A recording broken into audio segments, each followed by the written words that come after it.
Hi everybody, I'm Ed. And I'm Barb. And we're the Streeters. Welcome to the ARTyRV Glass Chat tonight and live stream where we answer all your questions about stained glass.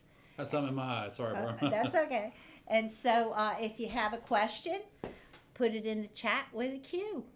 Sure enough, and I want to welcome everybody tonight. We got a full house, and We sure people do. are still coming in into the chat room. Welcome everybody. We've got some good questions tonight. We've got some stuff to share with you for got a pretty decent glass chat tonight. And you can be thinking also what you'd like to see me try and cut for you if you're having trouble with a specific cut or anything, that I'll be happy to maybe try and draw it out on a piece of glass and cut it for you, and maybe we can approach it together and find a different way so that you can get it out. So It sure is good to see everyone here tonight, and I do want to welcome Pauline back. Pauline was feeling under the weather and couldn't be with us. I also see that Magali is traveling home from Canada, and she tuned in, I guess, on the road. So it's very cool, y'all, from all over. Really we've got people from all over here tonight. we and do. we We welcome have guests you. coming in on Wednesday. Yeah, we do? We do. Oh, that's right, we do. Yeah. Is that on my calendar? At any time, I'm not sure exactly what time, but after lunch, sometime on Wednesday the 2nd. Yep. Okay, all right. I got it on mine calendar. Okay, good. So it's good. Hey, all like you said, if you guys are coming through town, running north, running south, or even going west, give us a holler and let us know you're in town. We'd be happy to meet you. Matter of fact, we'd love to meet you. So Matthew is in his car as well. Are so you? we Thank have you, some Matthew. people that are traveling. yeah, and I think Jeremy, he listens to us on his way home from work in Oklahoma. So Yeah. if you're listening, Jeremy, safe travels, my friend. Hope you had a good day. So Jennifer's here too. You wondering? I will. It's Julie's here. Hey, Julie. Hey, Julie, good to see you. And Ray. So we want to give a shout out to Ray. Ray is here tonight. He helps us every Monday night. That's right, he does. And we want to give him a thumbs up and say, So everybody hey, give Ray a big shout out and a thumbs up. And thank you, Ray, for everything that you do. And, while we're thanking people, we want to go ahead and thank our sponsor for our show tonight. And that's, y'all, that's Sunshine Glassworks. We want to thank Sunshine for sponsoring tonight's live stream and every Monday night's live stream. So if you're in the need for tools, hand tools, supplies, or even glass, remember, Sunshine stocks over 1,500 different colors of glass from all the major manufacturers. Give them a call, see if they can help you out. yeah. So they've got some things on sale. Just go to their website and the sales will come right up on the front page. They sure will, yeah. Just go check that out and see if maybe, I don't know, something you may need. Something you might need. We added some things to our Amazon page, and I posted on the community page link to the new blog post on Conway Glass. Well, and the things that Barbara posted to our shopping page I think are very important for those of you, not only those of us that do lead continuously, but I think they're important to keep your studio and you clean and organized. So I posted a blog post. I posted the link on the community page, and so go and read it. It just talks about safety in your studio, what you need to do. If you're a beginner, you may not know all of these things. Many of us know all of these things, but we also research some products that remove the lead from your clothing, from your, from the floor, from your hands. Yeah. There's even a body wash. So if you're really concerned about the lead content in your studio, please look at the blog post and take a look at those products, because I think that you'll find at least one of them and hand wipes too, that you could just keep on your work surface. A hand washing that you can just put in a soap dispenser, like in the bathroom, and you can use that just to remind you to wash your hands thoroughly after working with lead or after soldering and handling flux. So there's nothing worse than picking up something and getting flux on your ham and cheese sandwich. Yeah. So this is supposed to remove the lead. So it's specifically made for heavy metals and chemicals. Right. Okay. So that's, I think that's a great thing, Barb. And these chemicals and everything, the removers that Barbara has put on our site, are as important as ventilation in your studio. So. Okay, thank you, Ed. Chet has a question. He has a lot of scrap glass, which he wants to use to make some wind chimes. How can I drill a hole in the glass so I can hang it up? Well, I tell you, Chet, that's a good question, and we do have a video, and I'm gonna imagine sometime during the live stream tonight, Ray will pop that video up for you that shows you how to drill holes in glass, shows you the correct and safe way to do it, and that'll help you with your wind chimes. Remember, if you're going to do wind chimes, you probably want to do either jewelry box chain through the hole with a jump ring, or fishing line. The fishing line eventually will deteriorate in the sun, but it does make a pretty wind chime. So. Okay. Yes, Jennifer, Julie has been with us for a year. Congratulations, Julie. Congratulations, Julie. Okay. Wow. That's awesome. Yeah, some of you guys have been with us for a long time, and we really appreciate that. So, let's see here. I think we had another question. Les Cole. Hi, Les. Hey. Which way do you think it is better? Which way do you think it is a better price, leading or copper foiling? A better price? Well, both of those works are individual processes, so they're priced accordingly. Differently. Yeah, they're priced totally different, Les. Lead. You mean a cheaper price? What is a cheaper price? Neither one of them are cheap because they're both very labor intensive. So yeah, don't just because you're doing lead doesn't. Or they say, well, if you do lead for me, can it be cheaper? That's kind of like asking you if they give you cash, can you give them a better deal? The answer to both of those questions is no. We do have a pricing video Book, yeah. on and book. We have a video on YouTube and a pricing book on our website that can help you figure out if you're faster at lead work. Of course. Work your own numbers, because we can't really say, well, it depends on how quickly you work and exactly Right. what you're doing. And the numbers that we have If that makes worked sense. here at Conway Glass and in the ARTyRV studio are numbers we've been working for 37 years. So, and they have changed considerably over the 37 years that we've been in business, right, Barb? Okay. All right. I have some questions I missed, and I'm going back to the top of the list to see if I can find it. Apparently, Jen had a question, and then I just saw another question from, let's see, Lena. How can a glass pattern be increased in size without using a computerized method? Well, you can, Lena, the simplest way to do that is to break your pattern up, the pattern that you need, that's going to be your actual window size, break it up on a grid. First of all, you want to break it up in quarters, and that will show you can draw a quarter of it. If they're repeats, you can draw a quarter and then fold the paper, draw another quarter, fold the paper again, and draw the other half. And then when you open it up, they'll be identical in the center. And the same way with other things. You can always, blowing a pattern up on a copier and everything else changes everything in it. But if you're not too worried about that, that's fine. But if you're doing, I guess, Lena, we're talking about your transoms that you're working on, you and Les at the new house.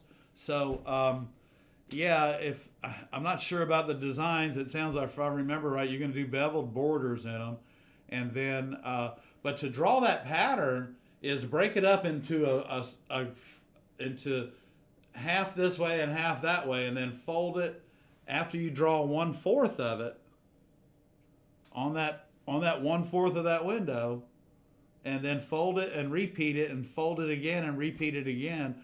And this allows you to draw that window to size just by breaking your pattern paper into a grid. Okay. Right? Yeah. Projector. Well, yeah, you can use a projector. It just depends on what you're doing. If you're doing a grid pattern, you can't use a projector. But if you're doing a landscape or something like that, you could project it.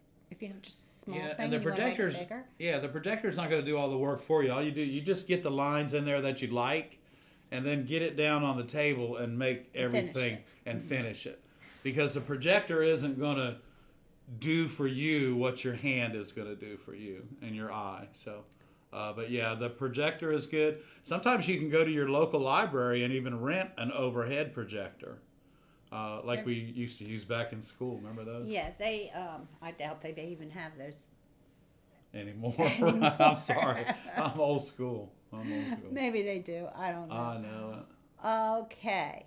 What is the correct way to add black patina to a totally iridized project without getting stained spots on the iridized glass?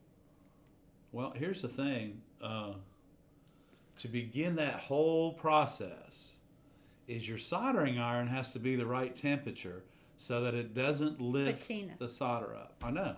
Oh, okay. But if you're going to patina something and the stuff's lifted up around the outside edge, it's going to leave those marks. Now, you and I saw something the other day, because if you clean your window after you solder, if you clean it with the baking soda and water, and then patina it, and I think what they want to know how can they keep all those the oxidation coming up on a totally iridized window. Well, the patina works on the chemical that they spray on the glass to iridize it if it's not taken off completely. And I'm trying to think. Yeah, immediately. I mean, like, boom. But I'm trying to think. We just saw something the other day. I just saw something the other Oh. It's a little spray bottle that's for cleaning glass. And it'll take all that off. But what we found out, y'all, it is if you read the directions on that little spray bottle, once you're done with that, do not, and it says it, do not. You're talking about the polish. We're talking about, okay. Yeah, but this will make sure that it doesn't probably iridize glass. It won't get that film on it and cause that distortion on the iridized glass. There is an answer to your question, but I'm not sure what it is right now. Yeah. I've heard a lot of problems with black patina and iridized on glass. Iridized projects, and I'm going to take a little bit of time and see if I can find out an answer to that question, and maybe talk about it next week. Okay, some more, because I saw something about how to get that off, and I'm not sure where I saw it, but I'll look and see. Yeah. It seems like what I saw is that they used the patina to get it back off again. Yeah, I'm pretty sure that's, now that you mention it, that's exactly what it was. So when your black patina goofs up your iridescent glass and puts that yucky film on the edge of it, take the patina and take it off. Yeah, I'm pretty sure that's it. You got it. Isn't that what it was? That's exactly what it was. Yeah. Use the patina to get it off. That other thing, that glass polish I was telling you about, people have asked us questions about that too, and they wonder why they get little white dots on it and everything. Well, if you read the directions on the glass polish, you don't rinse your piece off after you put that on, because it will cause white, milky looking dots on it. So okay, Brandon has a question.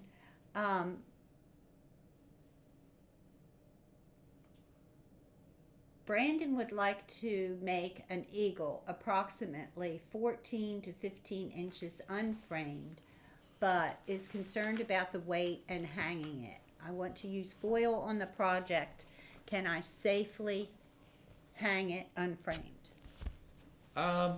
If 14, 15 inches, you could probably put zinc around it and hang it without a problem, because it's not going to be. He doesn't want to frame. Yeah, it's not going to be that heavy, but you got to put something around the outside edge of it, because copper foil isn't just gonna. It just won't hang there. You could put wire around the outside edge and bead the edge up. Yeah, and you could do a lead frame around it just to kind of hide where you're going to put your hangers down into your copper foil work. So you could try that. Make sure you're putting your hangers in your down into the work, not just on the outside edge. Attach them with the wire. Because they need to be pulling on the whole window. They need to be not pulling just the top. On everything. Yeah. So if you'll do that, then you probably won't have any problems hanging it, because something 15 inches thereabouts, plus or minus, is might weigh probably 6 pounds, maybe something like that, 6 or 7 pounds. So yeah, just use your hangers accordingly. So it'll work out pretty good for you. Okay, Susan B. asks, can you give some pointers about how to dispose of various chemicals we use? Which can be poured down the drain, and what to do with chemicals we can't dispose that way?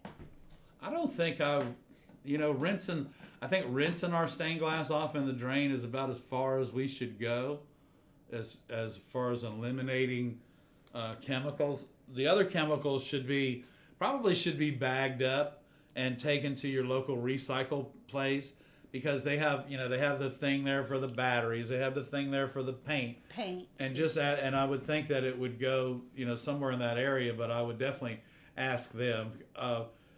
Eventually whatever you pour down the drain, eventually we end up drinking it again. So nah, don't do it. Don't do it. Yeah, just there's really.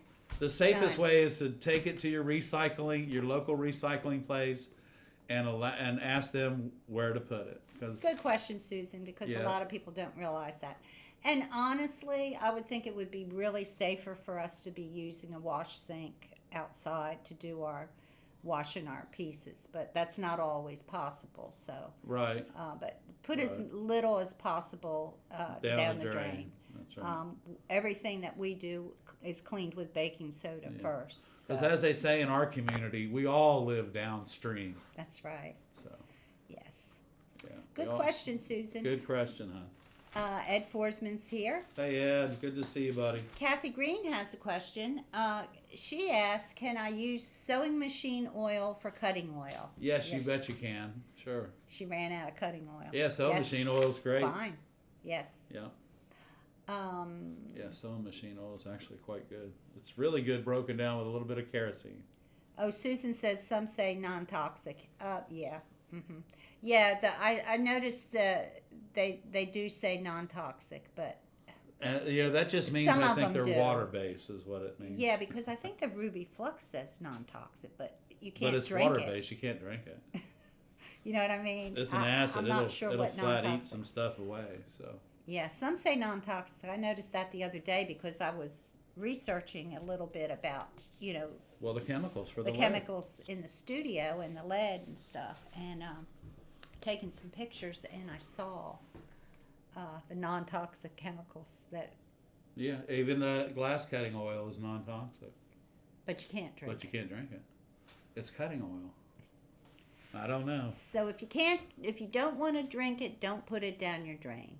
That's a good rule of thumb. Can you recycle scrap glass in the city glass recycle? I think so. I think you can. I think you can. What we found over the years is we just donate a lot of our scrap glass to the art teachers in the junior high and high schools. Mm-hmm. If your local art teachers can use it in the schools for mosaics and things like that to teach the children, anything we can teach children about glass, besides telling them how bad it'll hurt you, is a plus, I think.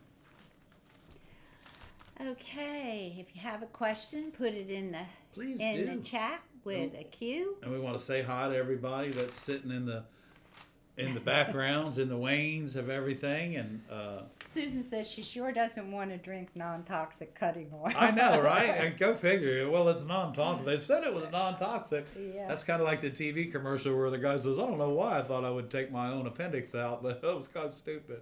Yeah. Not. I don't think I was almost there, he says. Okay. Yeah, so we got we've got a couple of people coming up on ARTyRV fan club that have been here for a year. We got a couple people coming up on a year. Mm-hmm. Yeah. Okay, and Ed said that he has been using a Glowforge laser cutter at his local library to etch some glass. It's totally awesome. Oh, that's pretty cool. That's interesting. That's cool. That is, you know what, Ed? That's really interesting. We've been looking at that Glowforge, but I don't know. I have never talked to someone that's used one before, so I'd love to hear more about that. And that's pretty cool that they have one in the Ed's local library. That's really cool. Yes. Oh, well, Toole Studios is here. Hey, so send us some picture of your etchings, Ed. He's just starting. I know. That's all right. That's good. Yeah. That's interesting. Yeah, it really is. That machine is interesting. Yeah. Okay. It's really a interesting looking machine. That's what I think. Do you want to do a glass chat? Yeah. What are we going to chat about tonight? We can. What do you want to chat about? What do you want to chat about? Huh? Well, we got we're back to we got a lot of questions because we have a lot of beginners out there, Barb, and that are just getting started. Right. And our channel is for everybody. So. Right.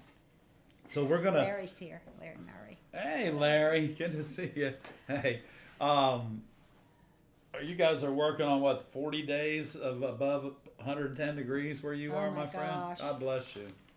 So, yeah, so tonight we had a question about, well, how about can you guys discuss what size iron, what if you use a different iron, what do you use it for, and when do you use it, and why do you use it?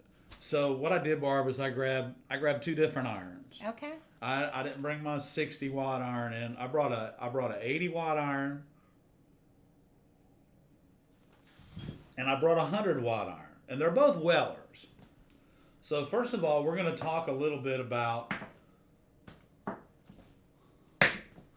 the wattage of your soldering iron. Okay, this is a 80-watt Weller iron. Okay, and this is a 100-watt Weller iron. This is a great little studio iron. This is the iron, and if you notice, it has a 3/8 chisel tip. Can you see that? Can you see the tip? See how it wedges down right there? This is a chisel tip. This is 3/8. This is really a nice tip. So this 100-watt iron, if you just ran it wide open, would probably go somewhere around 800 degrees, because I'm pretty sure that it has an 800-degree tip in it. So that's its maximum temperature, y'all. So you see how these tips are? They're copper, and then they have a heating element inside. They go down, and this Weller 100P, everybody, has 4 different tips that are interchangeable right inside, that'll go inside of this. And the tips run about $18, $19 a piece. They're not that much, not for what you get. But we're going to talk about wattage.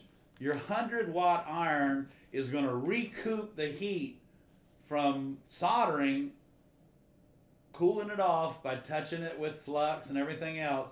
It's going to recoup the heat much faster than an 80-watt soldering iron. Now, 80-watt soldering iron is just going to take a little bit longer to recoup the heat. But I want you to see this 80-watt soldering iron, I use a 1/4-inch chisel tip, and I use this 80-watt iron basically for foil, for running my bead on my copper foil. So I'm not sure if I can get this tip out of here because I didn't bring a screwdriver with me. And I probably can't. But this tip here, this 80-watt iron, has a little set screw right there. I don't know if you can see it. But you back that set screw out, and this just comes right out. So this is a Weller 80-watt iron. And if you run both of these irons wide open, they're going to be somewhere in excess of 700 plus degrees. Well, y'all know, and I know, and we've been talking about this for a long time, is you don't need to work at 700 degrees. Now, neither one of these irons have a temperature control or a soldering iron control in the handle, in the cord, anywhere else. So, on these particular irons, you need to use a temperature control, and you're going to be working, now keep in mind, remember, solder 50-50, 60-40 solder, both melt somewhere between 450 degrees and 472 plus or minus degrees. So you don't need to work at 700 degrees just because your soldering iron does that, okay? Or you've bought an 800 degree tip. Those are your maximum temperatures, everybody, and we all know that, but you're gonna need to use a rheostat. And everybody says, well, Ed, if you work with your rheostat on 7, that must mean you're working at 700 degrees. No. Due to the kindness of Ray and Susie, they sent us a handheld temperature control, and oddly enough, I work roughly around 540 degrees with my temperature control on about 7 when I'm working with lead. When I'm working with copper foil, I like to work much faster, so I turn the temperature up a little bit. But either way, y'all, I do not work without a temperature control because the irons get too hot and you can't control what you're doing. Hence, soldering iron control. We want to control it. So I hope that helps everybody out on that question. But remember, just because you have an 80-watt iron, all that means is that it's going to take a little bit longer for it to recoup the heat, and it's going to take a little bit longer for it to get hot. Otherwise, the only difference between the irons is, in fact, the wattage of the iron itself. So I hope that helps everybody out. I really, I use an 80-watt iron, I use a 100-watt iron, and Barbara and I even have 60-watt irons. Okay. Thank you, Ed. I hope that helps. Let's see here. I had Val said that they told her, she called, was it Val that told us? Yes. Glass shards have to be in newspaper wrapped, put in a cardboard box, and labeled broken glass so that it protects the workers. So that's what they do in her community. So Okay. That's cool. Thank you, Val. That's Yeah, good to know. thanks, Val. That's good. So we all know what to do. Let's take our scrap glass, put it in a box, wrap it up, and write broken glass on it. Yeah, protect your recycle. Yeah, people. Protect your recycle people for sure. Yeah, that's. Okay. Keith has a question. Hey, Keith. He learned stained glass back in high school 25 years ago. He would like to get back into it, but he doesn't know where to begin with designs or where to purchase glass. So we can help Where you. you at, Keith? We can help you with where to purchase glass. And we stock all of the tools here at our studios at Conway Glass and the ARTyRV Studios. So you can go to our website and you can order a kit, or you can go to our Amazon store, and all of the tools that are there that we recommend are tools that we use here in the studio. So. Yeah, so our Amazon page has all the chemicals, all the tools, everything. Our Amazon store, and there's a link on our YouTube page. Also, yeah, We our have website. beginner kits in stock. And so. we do have a beginner. Yeah, we have beginner kits in stock. So, but Sunshine Glass, that's a great place. Yeah. They mail glass everywhere. They ship it all over the place. They ship it everywhere. So yeah, give them a shout. And those of you that are interested in working with the small sheets of glass, Sunshine. Remember I told you Sunshine got a couple tractor trailer loads of glass in from Wismac, and in those crates were what they call their pony packs, Wismac's pony packs. So those are crates of 150 12 by 16s or 88 pieces of 12 by 12s. So if you're interested in that much glass and all different glass, give them a shout on that too. So. Okay, Miss Mary, you have a lot of people that said hello to you. Lots of time. Where is she? I see she's leaving. Where is she? She's Where right is here she? under Let's the. check her out. I she's think right she's here. still sleeping. Let me She's right here under see. the table. Can we see her? Oh, yeah, she's being a good girl. Oh, she's so precious, y'all.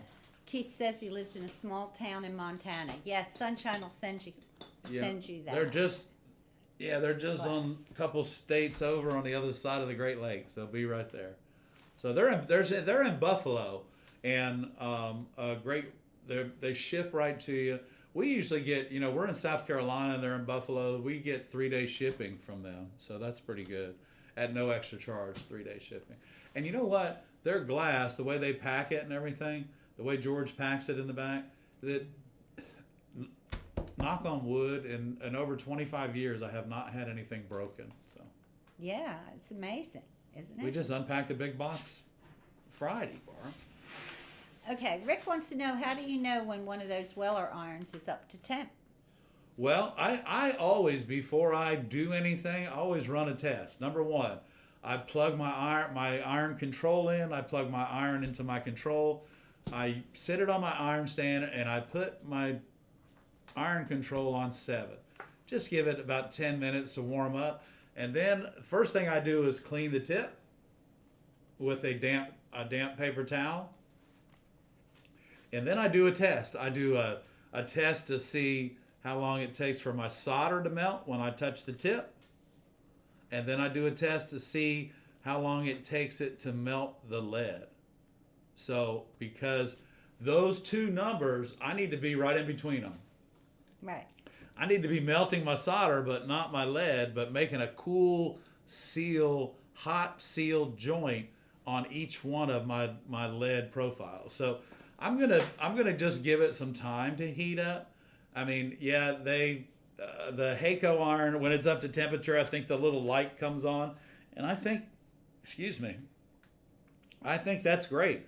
I like that little Heiko iron. Again, Barb and I just didn't like the cord, but I'm a big fan. I wait. I test my temperature control with my soldering iron control, my lead, and my solder, and I do those 3 little tests. Doesn't take very long, but I never, ever, ever work with my soldering iron running wide open because there's no reason for it. Okay, thank you, Ed.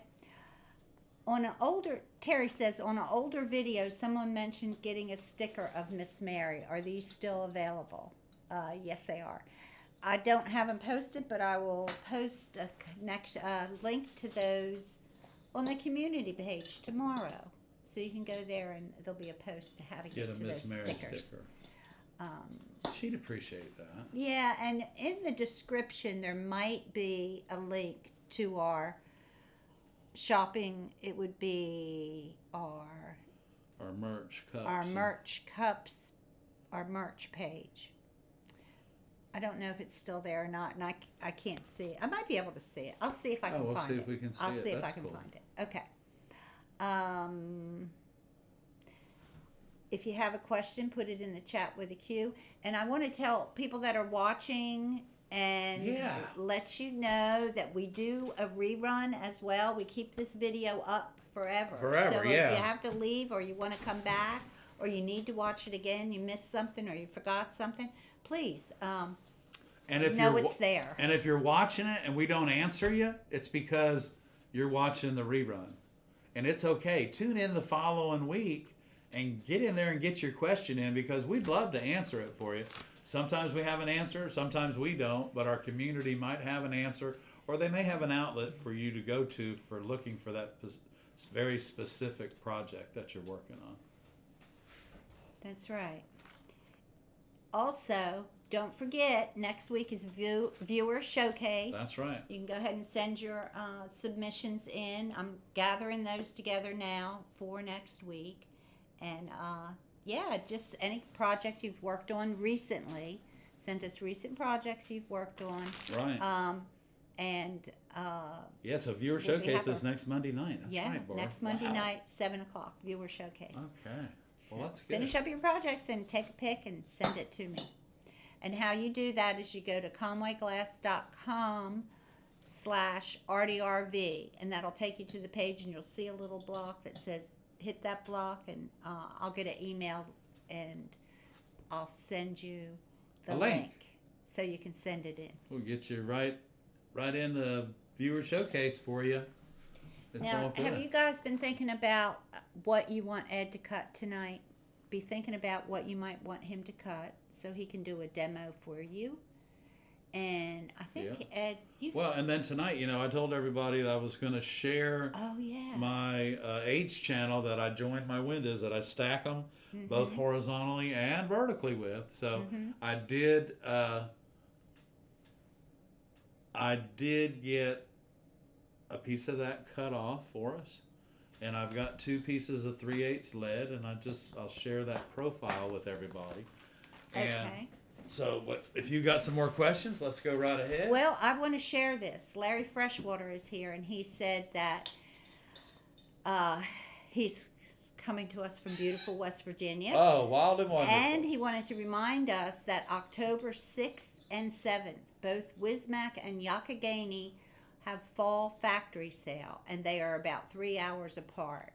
So make plans now. Right. And get your hotel room so you can travel up there and get some glass. That's right. Some beautiful That's glass. awesome. Yeah, wow. Good deal. Thank you, Larry. Thank we you, Larry. appreciate it, and Appreciate I'm that. sure many of us online here tonight do appreciate you too. I don't know. Thanks for sharing that. Okay, you Yeah, ready they're to about go? 3 hours apart. Huh? That's cool, right? Yeah, that's right. Okay, so What a beautiful drive that must be. Okay, that thick drapery glass. Okay, let me see what he's got going on here. What? Jennifer wants to see cutting on that thick drapery. Yeah, glass. I only have that one little piece, and it's for a project, hon. So that's not one we do on in front We'll of see everybody. how when he gets it out of the Sorry, when Jen. he gets. I'll film it. Yeah. I'll film it while he's cutting it because he's got one place he wants it. Pauline donated that piece. Yeah, and He's it's got going one place. place that he wants to put it. Yeah. So I'll film it when he cuts it, and I'll share it with y'all. How about that? Okay. Yeah, because that's not something you cut in front of. What is that? 17,903 subscribers. Not something you do in front of that many people. I know.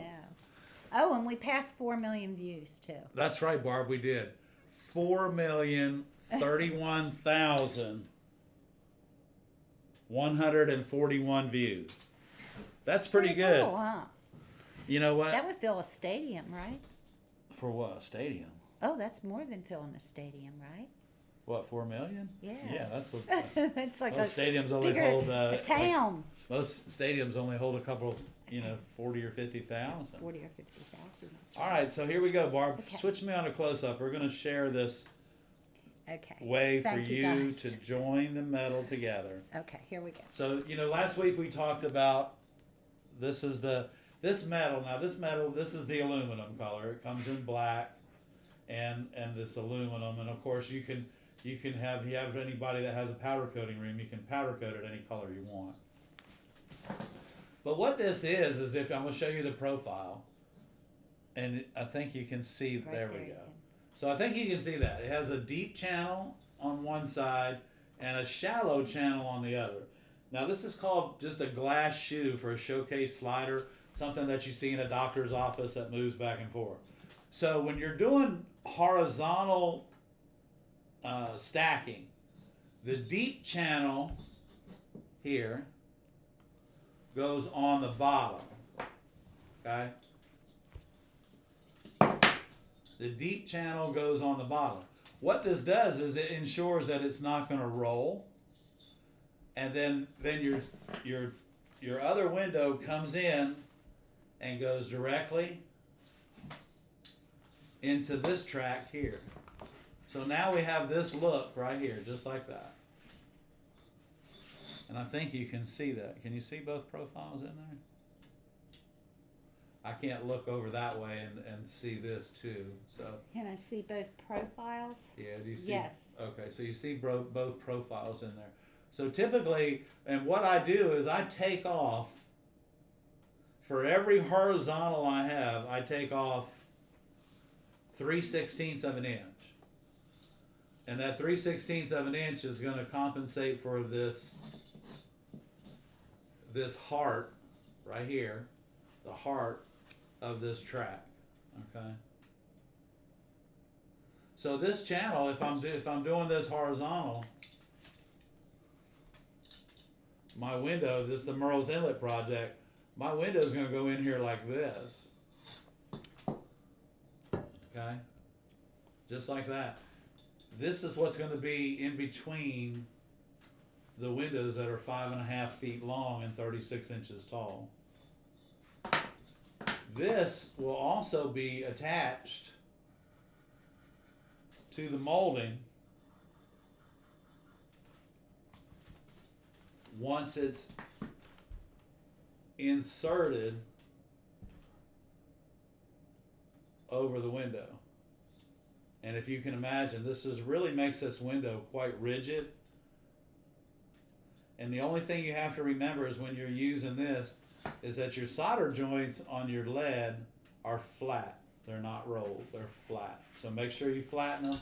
This will give a little bit, and believe it or not, you can actually tap this onto the window if you need to.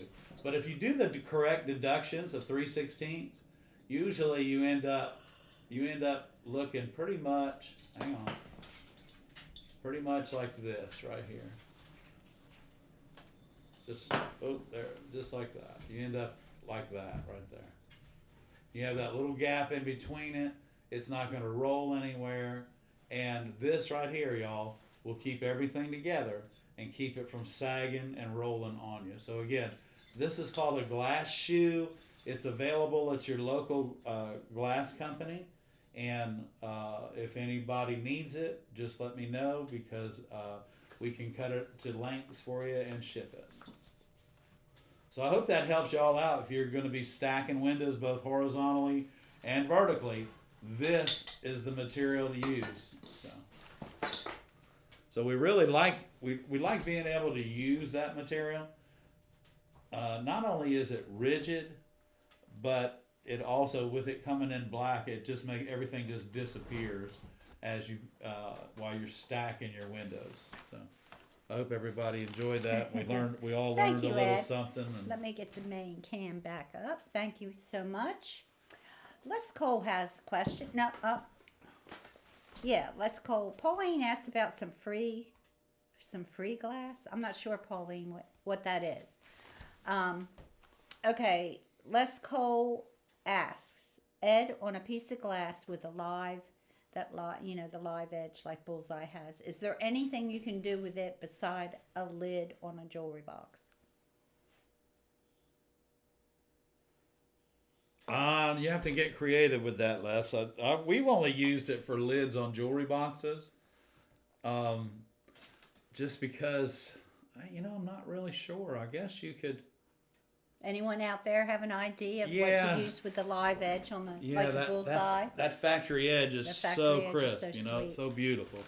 And you hate to do anything with it that's not going to show it off. And yeah, Ed, that's the track that we use on the church windows too, buddy.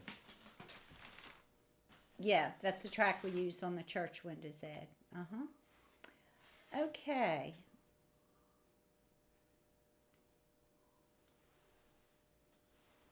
With what are we when I don't know. I'm trying to read Pauline's question, but you know what? I'm not going to worry about it. You're not Pauline, get it supposed to figured be- out, hun. You're Write it not down so we supposed- can understand it, because I'm You're not not- sure what you're talking about. I don't have any free He- glass. Hey, you're not supposed to be reading the questions. All right. I'm supposed to read the All questions. right, read them to Let me. me do my job. Come on, guys. Okay, people use it in a top of a pane that they put into a metal frame. Oh, okay. People use it in the top of a pane they put in a metal frame. That sounds interesting. Okay. I've not seen that before. Card holders, tree bark. Yeah. Okay. Sounds good. Like garden art. Yeah. Lots of ideas out there. Oh, that's a for great ya. idea for the tree bark. Because you could actually overlay that. Oh, and give it a 3-dimensional look on top of something. Wow. I'm thinking a little bit different now. You said you would show some windows with drapery glass. Okay. Not sure. Okay, if you have any questions.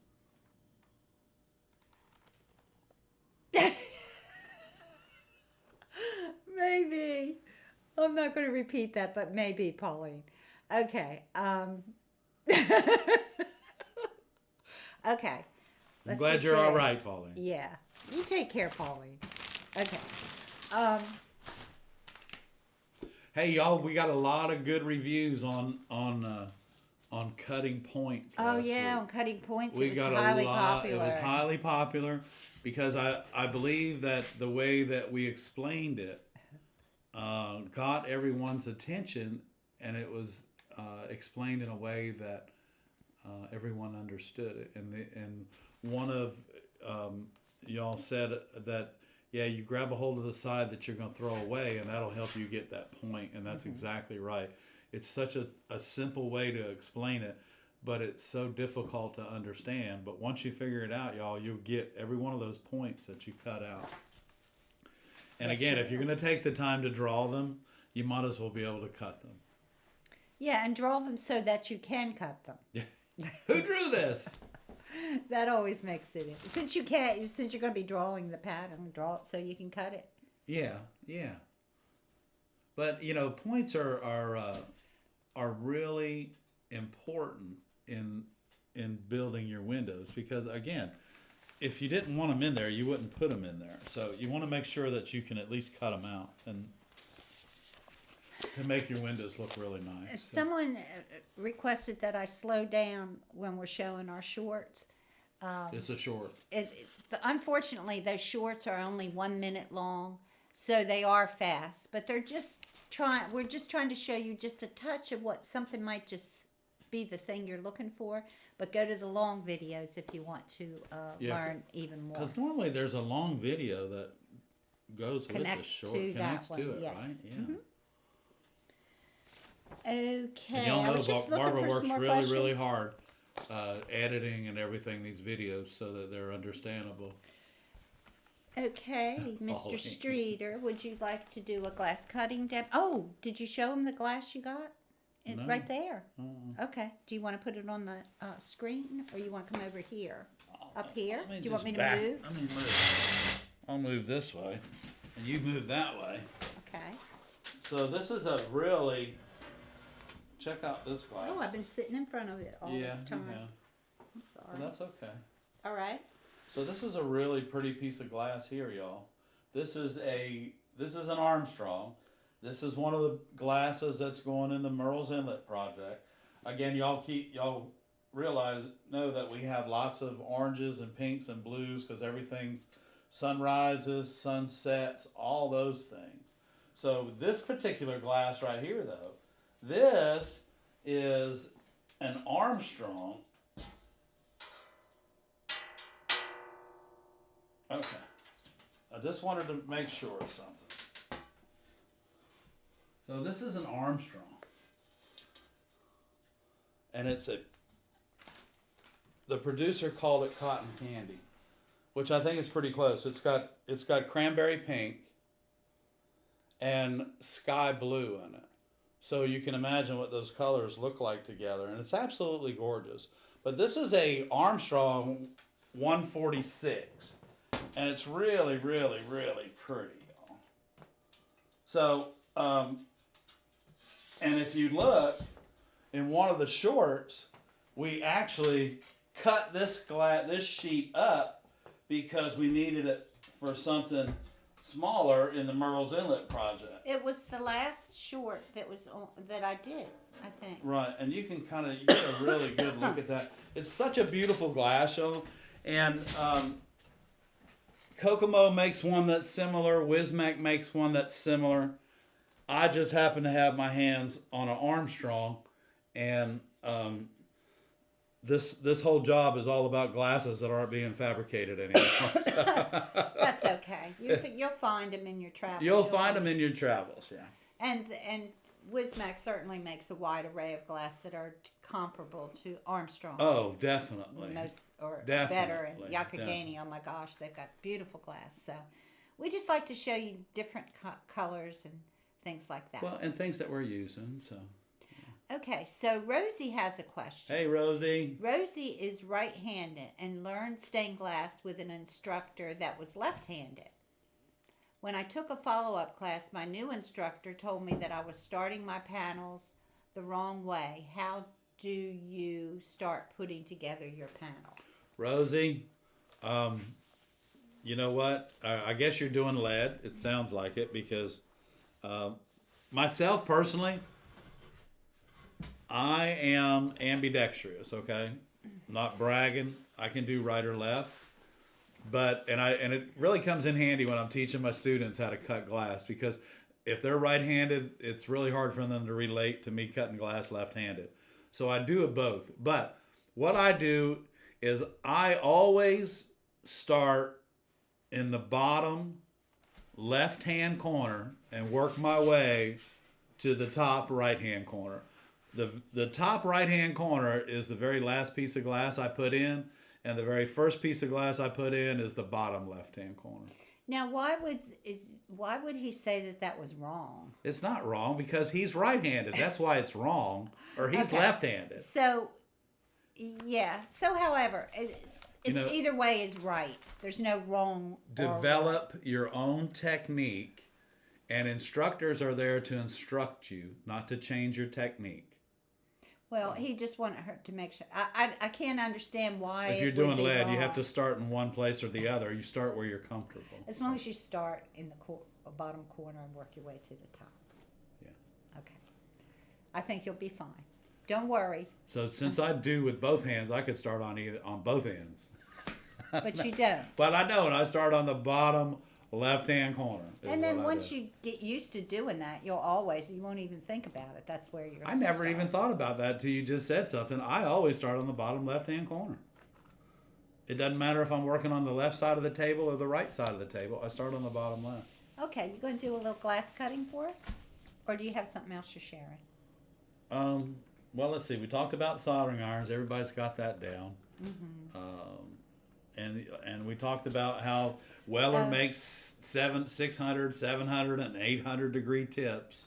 Okay. And good for them. I'm glad they do. But y'all, if you use a soldering iron control, a 600 degree tip is fine. Okay. But, you know. Christine said maybe because he's tapping the glass pieces with his left hand, but she's talking about assembling the window, not cutting it. Yeah. Okay, yeah, assembling is bottom left. Okay. Cutting. Thank you, Christine. Tapping your glass. There you go. Boom, boom. You gonna cut some glass for us? Boy, that pink is. This is y'all. You can see this. This is the pink that was in that. This is the cranberry color. Do you even have color. any glass to cut? I got something laying here. We can cut this. This is good. Let's cut this. Oh, hold on. I gotta get my cutter out of my pocket.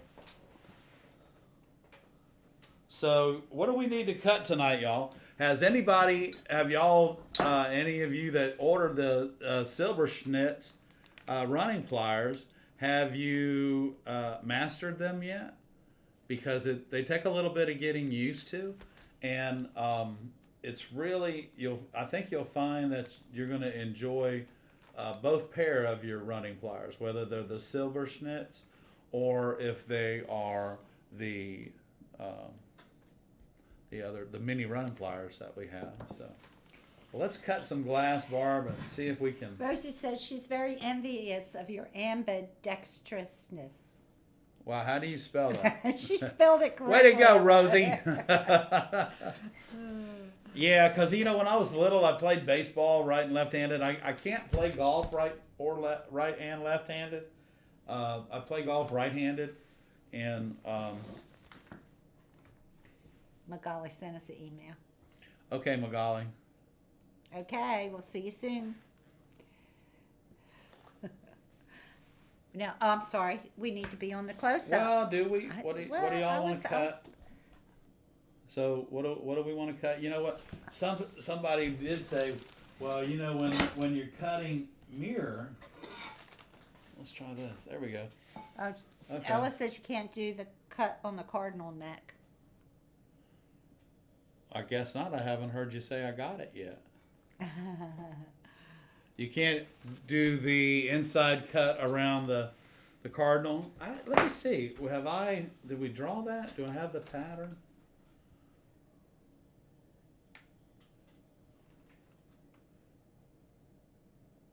I don't know if you do or not. Yeah, I don't know if I have the pattern or not. I don't have it here with me, but if we need to work on the cardinal next week, we will. So, but one thing, we did have a question about cutting mirrored glass, and no, you can't score through the paint that's on the back. Under that gray paint that's on the back of your mirror is actually the silvering. So this doesn't become reflective until they paint the back of it, and then that produces the reflective characteristics. But when you're cutting your glass, you always want to cut on the top side, never the back side.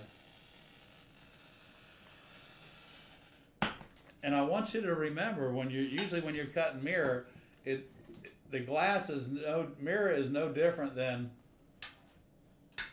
window pane glass. And what this is, this glass here is a G and A. It's a 4068.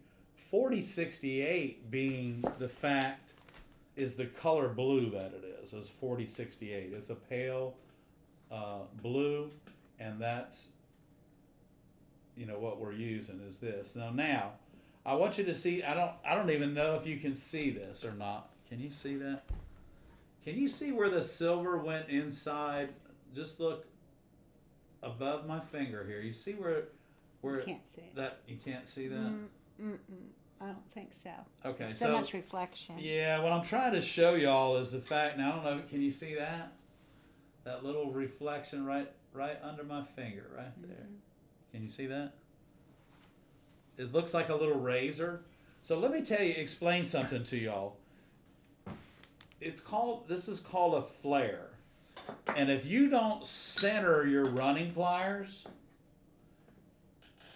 in the center of your score, if you go to the left, the flare is going to be on the right. If you go to the right, the flare will be on the left. So we want to make sure, even with these silver snits, that we get that right in the middle so that we have no flare either left or right. Okay? So this is impaired. This is learning how to cut mirrors when we were doing mirror walls back in the 70s. It was imperative to have beautiful edges on all of the mirrors because they were all being seen. So this technique was developed. If your running pliers are not in the center of your score, you're going to catch a flare to the left or the right. And if you don't believe me, just try it with your running pliers. Do your score and set your running pliers off to the left or the right of the score and squeeze it and see what happens. Okay, so we just want to show you that and just share that little bit of information with you, because all of these things together allow you to cut glass better. Okay, so think about that. And remember, please don't change up your pressure on your glass when you're cutting. Okay, I had a question come in, and it's relative to what we're doing right now. Susan B., tapping the glass to start or follow a break has always fascinated her, but she can't seem to do it. It just won't break. You tap on the bottom where you score it, right? What is she doing wrong?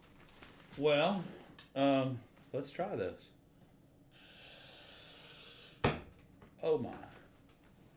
All right, so we're going to tap on this. I'm not sure if you can see it, but I tell you what, if you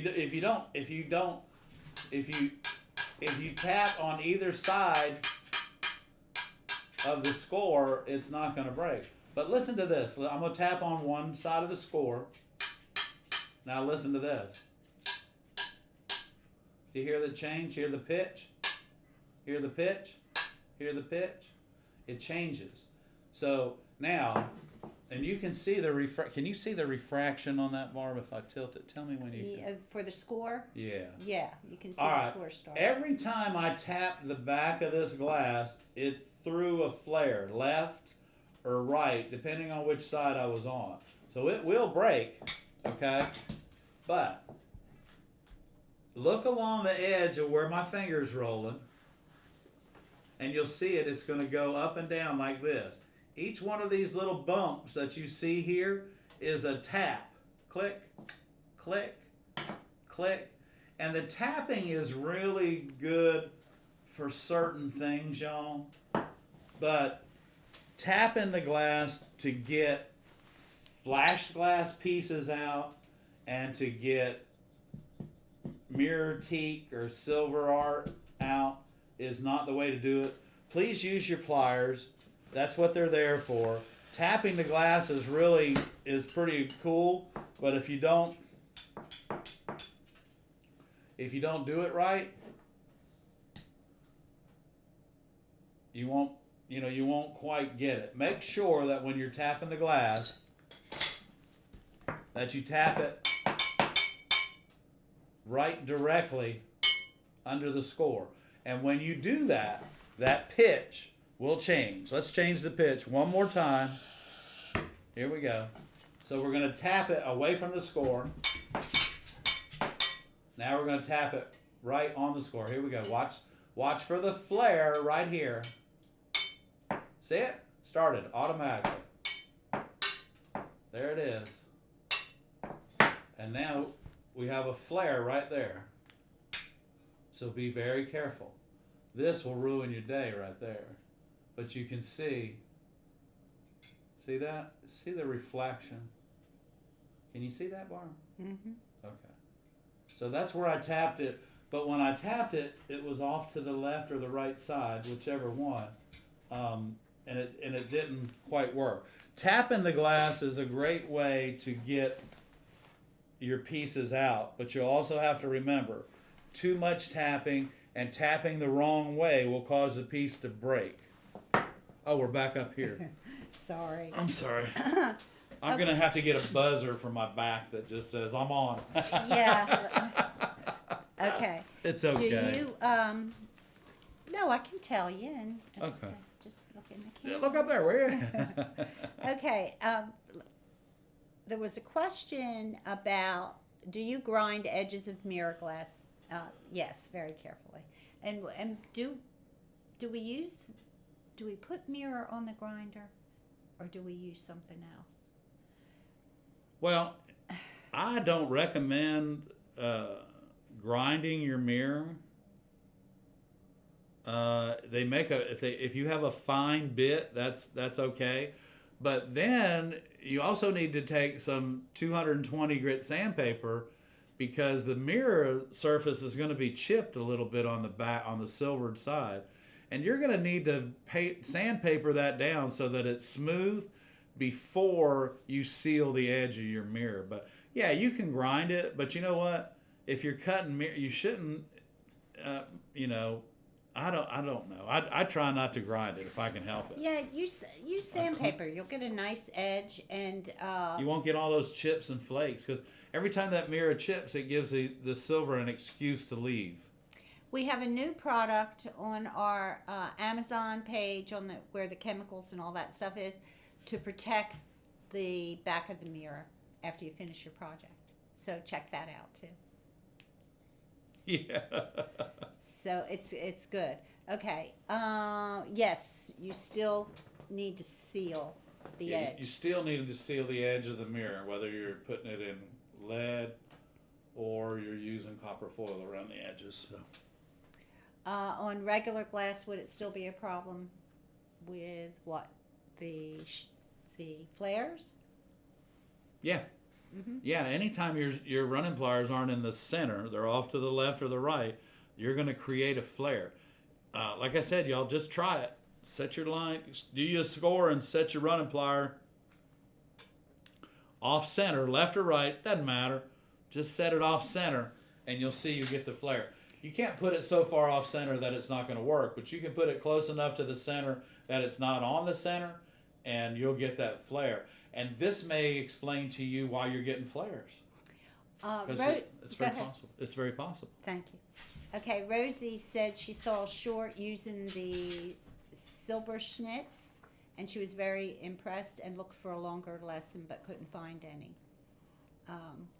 Yeah, we'll talk about the Silberschnitz. She wanted to know if we could talk more about that. We will probably do a video about the Silberschnitz. Yeah, and Rosie, I'm just learning how to use them too. So when he learns more about them and he feels comfortable teaching. Yeah, but what I have done, Rosie, is I have now my Silberschnitz stay in the YouTube studio, and this is what I use to run my glass with y'all on Monday nights. So we're using Silberschnitz, and if you have any questions about them,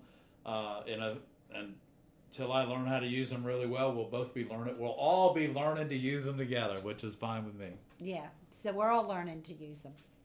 Okay. Well, thank you so much for all of your questions. We ran a little bit over tonight. I think that's great, Barb. Which is fine. And it was so good to see everyone. And you come back next week with these great questions. And thank you for joining us. And don't forget, y'all. And thanks, Ray. Next week is Viewer Showcase. So get your pictures in, get your stained glass photos into us by, what do you think, Barb? Sunday at 6 o'clock? or Sunday at noon. Next weekend, Sunday at noon, right? Yeah, Sunday. Yeah, y'all at don't noon. make Barbara work all day. So just get your pictures in. If you want viewer showcase on sooner the Monday night, better. Sunday at noon is the cutoff time, and that'll give Barbara time to get them installed, and maybe we can Got all. some good ones coming in. So We really do, Send them y'all. So thank you so much, everybody sitting in the wings. yeah, y'all Jeremy, stay cool out John, there. all you guys. Thank you so much for tuning in tonight. We appreciate everything. Yep, we do, and we'll see you next week.